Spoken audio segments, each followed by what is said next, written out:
People ask me all the time, who is my role model? Who is the hero that I look up to? What entrepreneurs do I follow? Well, I don't actually follow a lot of other entrepreneurs. I have a handful of role models I look up to in the business world, and Jack Ma is definitely one of them. You see, I'm fortunate enough that I have the ability to read Chinese. All the books, every single book written by Jack Ma, written about Jack Ma, I have probably read them. Maybe because his background as a poor English teacher, he's always very compelling and persuasive and very articulate, a great public speaker, a visionary.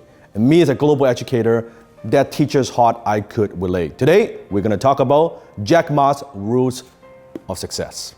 Remember my first time in Time magazine? They call me Crazy Jack. And I think crazy is good. We are crazy, but we're not stupid.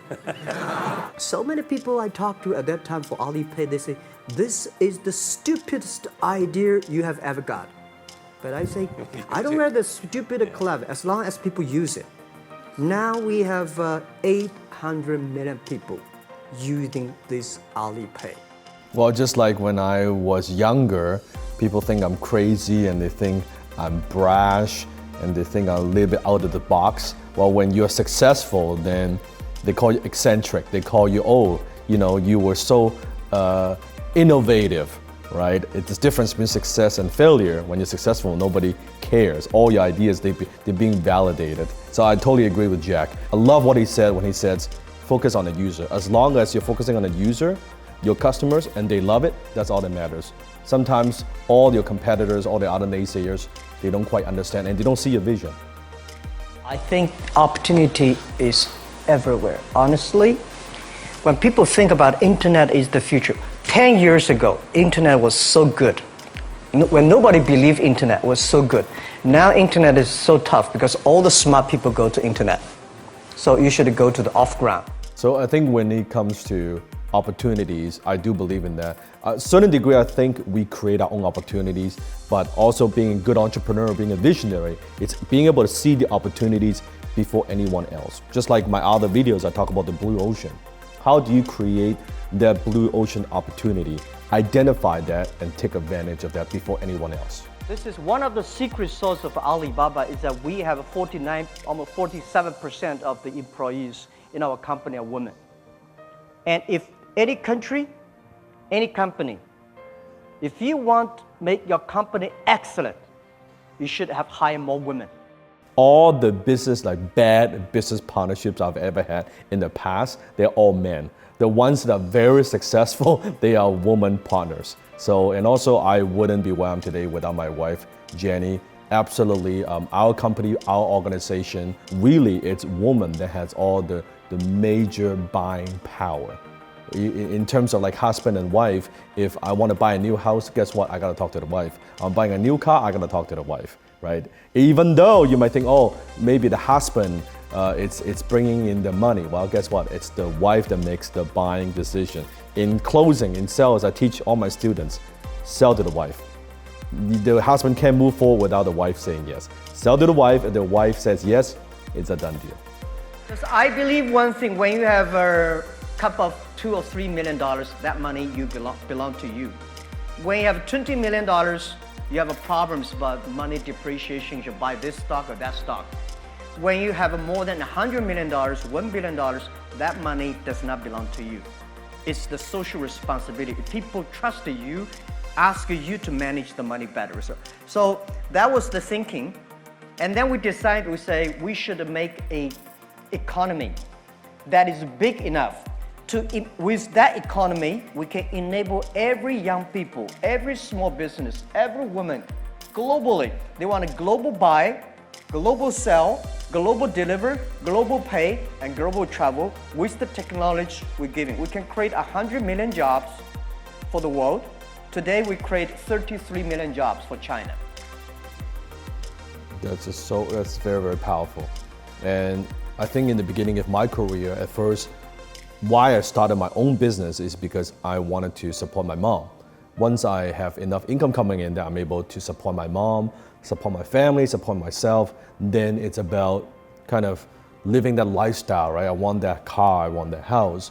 Once you also accomplish that, then it goes into something bigger. Now it's about the company, about the team, right? And then once you get bigger than that, then it's about now solving bigger problem. With me, that's why if you study my work, if for my students, you will know that the way that I'm building my organization, it's not just Dan Law organization. It's about just offering product and service. Really what I am doing with everything that I do, I'm building an ecosystem where you help not just yourself, but the people around you, creating opportunities, creating a better lifestyle, creating more abundance for them. Because when you have the skill as an entrepreneur, you actually have the skill set. This is something, probably the most important lesson I learned from Jack Ma. It's think bigger and create an ecosystem. Apple is not a cell phone company. It builds an entire ecosystem that helps the manufacturer to make money. It helps the vendor to make money. It helps the app developer to make money. It helps artists to make money, right? That's an ecosystem. It's not just one thing. So that's profound. That is the innovation of the colleagues, of the people. So I'm not knowing the technology, we hire the best technician. We do not know the finance, we hire the best. We respect, we work, and that really make the business grow. Business is a team sport. It's not a sport that you play on your own, because that doesn't matter how good you are, how talented you are. As a leader, it is not about you doing all the work. It's about you having the vision, knowing exactly, figure out what are the most important critical drivers within a business, and then you find the team that can execute that vision, execute your vision, and turn that into reality. I believe always small is beautiful. If nobody help the small guys, we can use internet to help the small guys. Our philosophy is always this: if you can help others successful, and then you will be successful. Myself, continue to make most of my money serving small business, individuals, people, my students. Small percentage come from big companies, but a majority of my wealth comes from working with small business. We would love to have great students from Tel Aviv, from Tsinghua or Harvard. But the most important is that you find the people with the fighting spirit, learning spirit. And this is we hire people for, not because which school you're from. Oh, this I absolutely, totally agree, because within my company, we never hire based on resumes. We don't look at the resumes. We look at your attitude. We look at see the culture fit and what talents you can bring to the table, or skills we could also develop. We can train, but attitude and culture, that is number one. Culture is the most important. So it doesn't matter if they have MBA or they have a degree. Myself, I never went to university. So that has nothing to do with what Jack was talking about. Your learning spirit, your fighting spirit, that hunger. Any skill, if someone wants it badly, they could develop. But I cannot teach them culture.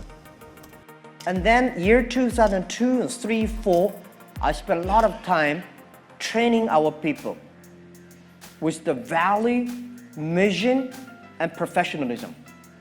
And then we got more managers, more leaders than most of the other startups. Then we started to do better. It's not about business model. Later, it's about create values for the others. And that is very good advice for me. Technology might change, your product might change, your service might change, but if you have the right people in place, the right culture, you can work together as a team, you can pivot, you can innovate, you can adopt. So it's people driven, it's customer centric. When you are focusing on the customer, when you're focusing on people, focusing on your team, that's what makes the company grow. And that's what makes the company stay. That's how you can sustain that growth. The future of e-commerce is C2B, consumer to business. The world is changing. It's not a B2B, it's not a B2C, it's not a C2C, it's C2B, consumer to business. Because we have a large amount of consumers, the consumers can ask, can say, I want a tailor-made. I want large scale tailor-made. And this makes the e-commerce in China fundamentally changed. I think this is the most important tip out of all of them, where how you set direction for your company. Meaning, what does that mean? It's not B2B, it's not B2C, C2B, meaning that consumers now they're more demanding than ever. That they want it the way that exactly they want it. They want to consume content exactly how they want, where they want, from whatever a technology, a computer that they want. You know, they choose to watch a show without interruption, without ads. They want to do that, right? They want to watch it from the iPad, they want to watch it from the iPhone, they want to watch it from the TV. They want to be able to do that.